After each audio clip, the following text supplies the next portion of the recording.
At the age of 30, many people feel a lot of pressure. There are many different opinions about the wealth goals to be achieved by the age of 30. Some say they want to own their first home or a car by the age of 30. Different banks and financial institutions have also given different indicators.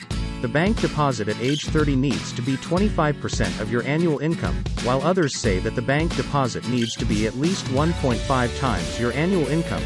With so many different opinions, it makes the already confused 20-somethings feel even more uncertain about their future.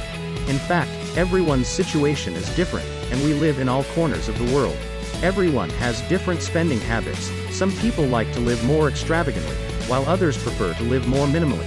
Therefore, it is not accurate to use a single savings figure as a benchmark. Therefore, we have compiled 5 more objective and popular financial goals that we hope will inspire you. 1. Establish good personal credit. Credit is not only an important function when we get a loan to buy a house or a car. Young people in many countries choose to use loans or credit to pay for everything from buying the latest Apple AirPods, to getting married, to renovating a house, to traveling abroad. In most countries, personal credit determines the amount of loan applied for.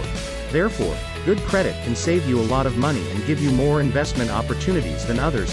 Good credit determines what you can buy, and bad credit determines what you can't buy. Not long ago, a woman bought apples from several online stores and then repeatedly used a picture of a rotten apple to request a refund so she could get a free apple. Her unusual behavior caught the attention of the platform, and after investigation, the woman's account was banned for 900 years and she was not allowed to shop on the platform again for life. So bad credit will affect all aspects of our daily lives and play a decisive factor in the quality of our lives. It is very easy to build up such important credit. Just pay your credit card bills in full and on time, and your credit score will continue to accumulate wealth goals. 2. Say goodbye to bad debt by the age of 30. It is recommended that you must get rid of bad debt before you turn 30. So how do you distinguish between what debt is good or bad? Some debts are incurred to make money continuously. For example, if you take out a loan to buy a condo and have to pay back $1,500 a month, and then you rent out the condo for $1,800 a month, you've not only paid off your debt, but you've made a net income of $300 a month. Generally speaking, debt that provides value and has an interest rate of less than 4% is good debt. These debts are not terrible, but good use of them will allow your wealth accumulation to climb. Bad debt, on the other hand, does not generate any value and puts you under constant financial pressure. The most common type of bad debt is debt from overdraft credit card purchases of luxury items. The first step in saying goodbye to consumer debt is to buy goods that you can afford. When taking out a loan, be careful about choosing one with a repayment rate higher than 5%. If the interest rate is too high, it will be difficult to leverage the loan to make a profit. Be sure to pay attention to interest rates and calculate your wealth goals before borrowing. 3. 1.5 times of annual expenses. Many of us save or invest for our retirement. Some banks recommend that by the time you turn 30, you should be able to put away 1 times your annual net income to ensure that you will have enough for retirement. This is good advice, but saving that much money is not easy for everyone. Not only that, but there's a small problem here. Our salaries are not static. A 22-year-old HR intern's annual salary may still be less than $20,000. A 30-year-old senior HR manager with 8 years of experience can make $80,000 a year. If we start saving for our retirement at age 20, how can we predict what our annual salary will be in 10 years?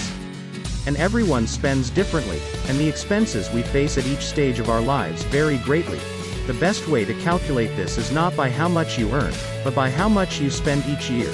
Calculate your annual loan repayments, your monthly bills, and multiply the total annual spending by 1.5 to get the total amount you need to invest in your pension account each year.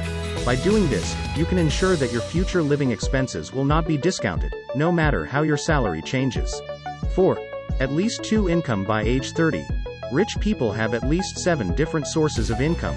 The first effect of multiple sources of income is to get rid of the stress of unemployment.